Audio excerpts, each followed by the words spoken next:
Assalamu alaikum and welcome to our channel. I'm Dr. Hamad Ismail. PCA Principal Component Analysis. Principal component analysis हम तब करते हैं जब हमारे पास ह्यूज डेटा हो, मल्टीपल वेरिएबल हों और हम उनका एक लॉजिकल कंक्लूजन ड्रॉ करना चाहते हो। आज हम बात करेंगे कि ग्राफ पैड प्रिज्म के अंदर आप प्रिंसिपल कंपोनेंट एनालिसिस कैसे कर सकते हैं और उनको कैसे रिपोर्ट कर सकते हैं। सबसे पहले हम ये देखते हैं कि प्रिंसिपल कंपोनेंट एनालिसिस है क्या। जैसे मैंने बताया कि भी अगर आप अपने डाटा को देखते हैं और आपके पास मल्टीपल वेरिएबल्स हैं और आपके पास बहुत ज़्यादा डाटा है और आपको नहीं पता कि भी इसका कंक्लूजन कैसे ड्रॉ करना है, देन PCA आपकी हेल्प करेगा। इसके कुछ बेसिक कंपोनेंट हैं, हम पहले इनको डिस्कस कर लेते हैं। पहली चीज़ है डाटा स्टैंडर्डाइजेशन। डाटा स्टैंडर्डाइजेशन का मतलब है आपके पास डिफरेंट स्केल्स पे डाटा है। फॉर एग्जांपल आप कहते हैं कि आपके पास एप्पल्स हैं एंड ऑरेंजेस हैं। मीन एप्पल का साइज़ डिफरेंट हो सकता है, ऑरेंज का साइज़ डिफरेंट हो सकता है, बट हम वे करने के लिए दोनों को मीन किलोग्राम का सहारा लेते हैं या पाउंड्स का सहारा लेते हैं। लेट्स सपोज हम कहते हैं कि भी हम उनको डाटा स्टैंडर्डाइज करने हैं कि भी हमारे वेरिएबल डिफरेंट हैं, हम उनको पहले स्टैंडर्डाइज करेंगे। देन कोवेरिएंस मैट्रिक्स, अब उनके दरमियान हमने रिलेशनशिप फाइंड आउट करना है। जैसे हम कहते हैं, लेट्स सपोज एक एग्जांपल है कि अगर किसी इंसान की हाइट बढ़ रही है तो मोस्ट प्रोबेबली क्या उनमें कोरिलेशन है कि उसका वेट भी बढ़ रहा है। तो ये एक किस्म का रिलेशनशिप है। तीसरी चीज़ है इजन वेक्टर्स एंड इजन वैल्यूज़। अब उनकी डायरेक्शन देखनी है। फॉर एग्जांपल आप कहते हो क्या एक चीज़ के बढ़ने से दूसरी चीज़ कम हो रही है। लेट्स सपोज मैं कहता हूँ कि भी अगर एक पर्सन रोज़ जॉगिंग करता है, क्या उसके हिसाब से उसका वेट बढ़ रहा है या डिक्रीज़ हो रहा है। तो हमने डायरेक्शन फाइंड करना है कि क्या कोई चीज़ इंक्रीजिंग ऑर्डर में है या डिक्रीजिंग ऑर्डर में है। देन चौथा कंपोनेंट है प्रिंसिपल कंपोनेंट सिलेक्शन। आपने बेस्ट डायरेक्शन चूज़ करनी है। और लास्ट में हमारे पास data transformation, recognising your data कि आपका डाटा क्या है। वेल, गुड न्यूज़ ये है कि भी आपको इन सारी चीज़ों के बारे में फ़िक्र करने की ज़रूरत नहीं है। ग्राफ पैड प्रिज्म एक ऐसा टूल है जो सब कुछ आपके लिए खुद ही परफॉर्म कर देगा। आज के इस ट्यूटोरियल में हम आपको बताएंगे कि एक एग्जांपल के साथ कि ग्राफ पैड प्रिज्म आपकी किस तरह हेल्प कर सकता है इन सारे डाटा को ऑर्गेनाइज करने के लिए। तो आइए देखते हैं ग्राफ पैड प्रिज्म के अंदर हम इसको कैसे परफॉर्म करेंगे। जब आप ग्राफ पैड प्रिज्म को ओपन करेंगे तो आपके पास ये विंडो आएगी और यहाँ से आपने मल्टीपल वेरिएबल चूज़ करने हैं। अच्छा, इसमें एक चीज़ आप ख्याल रखें कि ये मल्टीपल वेरिएबल का ऑप्शन जो है आपके पास शायद ग्राफ पैड प्रिज्म 9 और 10 के अंदर ही अवेलेबल हो। इससे जो प्रीवियस वर्जन है 5, 6, 7 या 8 उनके अंदर शायद ये ऑप्शन अवेलेबल नहीं होगा। सो आप अगर मल्टीपल वेरिएबल देखना चाहते हैं तो आपको इसको करना पड़ेगा या फिर आपको इनडायरेक्टली इसको करना पड़ेगा। वेल, अभी मैं जो वर्जन यूज़ कर रहा हूँ ये 10th है, मगर मैंने 9th में भी चेक किया है, 9th वर्जन के अंदर भी ये ऑप्शंस मौजूद हैं। तो आपने मल्टीपल वेरिएबल पे क्लिक करना है, देन इंटर डाटा पे क्लिक करना है और क्रिएट के बटन पे क्लिक कर देना है। तो आपके पास ये टेबल खुलाएगा। अब यहाँ से मैंने एक एक्सेल शीट है, ये मेरा डाटा है। मैं डिफरेंट सेल्स को मेजर करना चाह रहा हूँ। कुछ सेल्स हैं जो डिजीज़ हैं और कुछ सेल्स हैं जो नॉर्मल हैं। लेट्स सपोज आप कहते हैं कि कुछ जो डिजीज़ हैं वो कैंसर सेल हैं और बाकी जो नॉर्मल है मेरे पास वो नॉर्मल सेल्स हैं। और मैं कुछ पैरामीटर जैसे उनका रेडियस, उनका टेक्सचर, पेरीमीटर, उनका area, smoothness, compactness, connectivity, concave point, symmetry, focal dimension वगैरह मैं चेक कर रहा हूँ। ये मैंने कुछ पैरामीटर मेजर किए हैं और मेरे पास लेट्स सपोज ये यहाँ पे मोर देन तकरीबन ये मेरे पास 569 इसकी रीडिंग्स मौजूद हैं। This is a big data.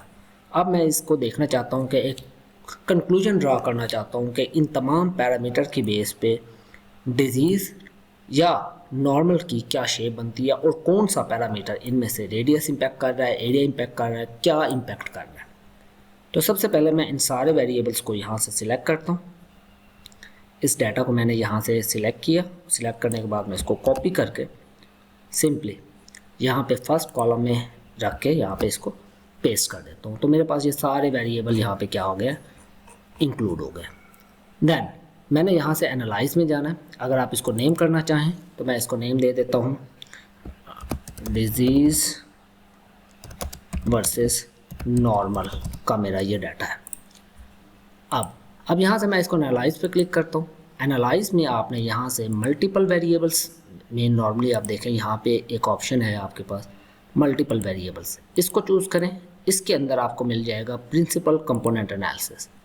अब जिन जिन पैरामीटर्स को आप इंक्लूड करना चाहते हैं उन सब पे चेक मार्क लगा दें और ओके के बटन पे क्लिक कर दें आप। जब आप ओके पे क्लिक करेंगे आपके पास ये विंडो आएगी। यहाँ पे आपने चेक किया हुआ है ये ऑप्शंस हैं जिसमें आप स्टैंडर्डाइज कर सकते हैं कि स्केल को 0 से एंड 1 स्टैंडर्ड डेविएशन हो, या फिर आपका अगर सेंटर आप करना चाहें, अगर आपकी मीन 0 है और स्टैंडर्ड डेविएशन अनचेंज है तो आप ये बटन चूज़ कर सकते हैं, या फिर आप ये कह सकते हैं कि based on parallel analysis, based on इक्विजेनेसिस। तो मैं अभी इसको पैरेलल एनालिसिस बाय डिफ़ॉल्ट रखता हूँ।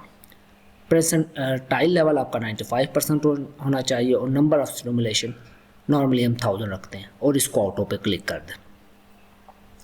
देन आउटपुट है। आउटपुट में देखिए अगर आप एडिशनल रिपोर्ट जनरेट करना चाहते हैं, इक्विजेनिक वेक्टर की, मैट्रिक्स की, लेवल, सिंबल वगैरह वगैरह आप जो बनाना चाहें, और आउटपुट आपको कितने सिग्निफिकेंट दें, नॉर्मली हम 3 सिग्निफिकेंट तक देते हैं। इनमें से जितने भी ग्राफ आप उसे कहेंगे, कोरिलेशन मैट्रिक्स, ये रिपोर्ट, ये सारी रिपोर्ट्स आपको बना देगा। और साथ में उसको लेबल अगर आप करना चाहें, serial number, size number, diagnosis, radius, जिसको आप करना चाहें आप इसमें से एडिशनल कर सकते हैं। मुझे अभी इनकी ज़रूरत नहीं है, मैं नहीं करता, अलबत्ता ये आपको दिखाने के लिए मैं ये रिपोर्ट्स बना देता हूँ। प्लस आपके पास यहाँ पे ग्राफ्स हैं कि आपको किस किस्म का ग्राफ चाहिए। आपको स्कोर प्लॉट चाहिए, आपको लोडिंग प्लॉट चाहिए, आपको बाई प्लॉट चाहिए, आपको स्क्री प्लॉट चाहिए, या आपको प्रोपोर्शन ऑफ वेरिएंस चाहिए। मैं सारे ऑप्शन चेक कर देता हूँ ताकि आपको मैं एक अच्छा डेमो दे सकूँ। अब आपने ओके के बटन पर क्लिक कर देना, ये कैलकुलेट करेगा और कैलकुलेट करने के बाद आप यहाँ पे देखें आपके पास ये रिज़ल्ट के सेक्शन में आपके पास मल्टीपल चीज़ें आ गई हैं। सबसे पहले आपको वो इजन वैल्यू दे रहा है, प्रोपोर्शन ऑफ वेरिएंस दे रहा है, कम्युलेटिव प्रोपोर्शन ऑफ दे रहा है और कंपोनेंट सिलेक्शन दे रहा है। टोटल नंबर ऑफ वेरिएबल्स 11 हैं और बाकी सारी इन्फॉर्मेशन टेबल्स की दे रहा है। और यहाँ पे देखेंगे आपको PC1, PC2 ये 2 सिलेक्ट किए हैं उसने ग्राफ बनाने के लिए, क्योंकि उसके मुताबिक ये जो वेरिएबल हैं ये बेस्ट है। देन ये रिपोर्ट्स हैं एक्स्ट्रा जो मैंने आपको कही थी कि रेडियस, टेक्सचर, एरिया की, ये इजन वैल्यूज़ का टेबल है, ये लोडिंग्स का टेबल है, देन ये इजन वेक्टर का टेबल है, ये आपका कंट्रीब्यूशंस का है, वेरिएबल वर्सेस आपका कोरिलेशन है, ये PC स्कोर है, एंड ये कंट्रीब्यूशंस हैं, कोरिलेशंस हैं, एंड सो ऑन। ये जितनी भी आपने रिपोर्ट एक्स्ट्रा जनरेट की हैं वो सारी रिपोर्ट्स यहाँ पे आ चुकी हैं। आप इन रिपोर्ट्स को भी इनमें से डाटा पेस्ट करना चाहते हैं अपने रिजल्ट्स के अंदर, आप इनको पेस्ट कर सकते हैं। बट हमारे लिए जो ज़्यादा रिलाइएबल या जो हमें डिमांड होती है वो ये ग्राफ का सेक्शन है। इस ग्राफ के सेक्शन में देखें आपने लोडिंग पे क्लिक किया तो ये आपका लोडिंग का ग्राफ आ गया। ये PC1 और PC2 उसने खुद बता दिया है, और उसके अंदर अगर आप देखें इसने खुद आपको बता दिया है कि ज़्यादातर जो है वो इस फॉर्म में है। ये जो SR नंबर है ये बेसिकली सीरियल नंबर है, ये अलग से पड़ा हुआ है, इसका मतलब है इसका इतना रोल नहीं है। बट ये स्मूथनेस, सिमेट्री, कम्पैक्टनेस, कनकेविटी, ये सारे फैक्टर इसके कंट्रीब्यूटिंग फैक्टर्स हैं। आप अगर चेंज करना चाहें इसका यहाँ से कलर भी चेंज कर सकते हैं कि डॉट्स का कलर चेंज कर लें। आप लाइन का कलर चेंज करना चाहें, लेट्स सपोज आप लाइन का कलर चेंज करना चाहें, आप इसकी ओपेसिटी बढ़ा दें, मीन आप इनको जिस तरह से भी करना चाहें। इनका साइज़ अगर आप यहाँ से चेंज करना चाहें, मीन इन डॉट्स का देखें आप साइज़ बड़ा हो गया। लाइन कलर आप देना चाहें, आप अपनी मर्ज़ी के मुताबिक इसको चेंज कर सकते हैं। यहाँ पे इसके एक्सेस को मीन आप कम ज़्यादा कर सकते हैं, इसके लाइगेंड्स आप चेंज कर सकते हैं, शेप चेंज कर सकते हैं, एक्सेट्रा एक्सेट्रा। ठीक है, ये लोडिंग्स का ग्राफ है, मीन आपने इसको अपनी मर्ज़ी के मुताबिक इसको बनाना है। देन सेकंड ग्राफ आपका ये स्कोर का है। इसको भी इस तरह आपने डाटा इसको अगर चेंज करना है तो आप इसके मुताबिक इसको चेंज कर सकते हैं, इसका साइज़ बढ़ा सकते हैं, और इसका लेबल्स अगर आप करना चाहें तो जैसे भी करना चाहें कर सकते हैं। इसमें भी PC1 और PC2 है। देन आपके पास बिग प्लॉट है, बिग प्लॉट, बाई प्लॉट है। बाई प्लॉट के अंदर मीन आपका ये लोडिंग्स प्लस और आपका PC स्कोर, ये दोनों इसने इसके अंदर दे दिए हैं। मीन पीसी स्कोर और लोडिंग दोनों का एक कंबाइंड ग्राफ बना दिया। ज़्यादातर जो हम यूज़ करते हैं अपनी पब्लिकेशंस के अंदर वो इस ग्राफ को यूज़ किया जाता है। इसको सिंपली इस पर राइट क्लिक करें, कॉपी ग्राफ करें। ये ग्राफ आपका कॉपी हो चुका है। इस ग्राफ को आप प्रेजेंटेशन अपने पीपीटी में पेस्ट कर सकते हैं, अपने वर्ड के डॉक्यूमेंट में कहीं भी पेस्ट करना चाहें आप इसको पेस्ट कर सकते हैं। देन आपका इजन वैल्यूज़ का ग्राफ है, ये आपके इजन वैल्यूज़ है।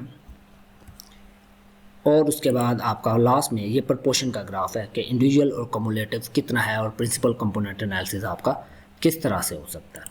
तो आप देख लें वो जो 5 पैरामीटर हमने देखे थे वो पाँचों के पाँचों इसने खुद इसमें से कैलकुलेट करके आपको इसका रिज़ल्ट दे दिया है।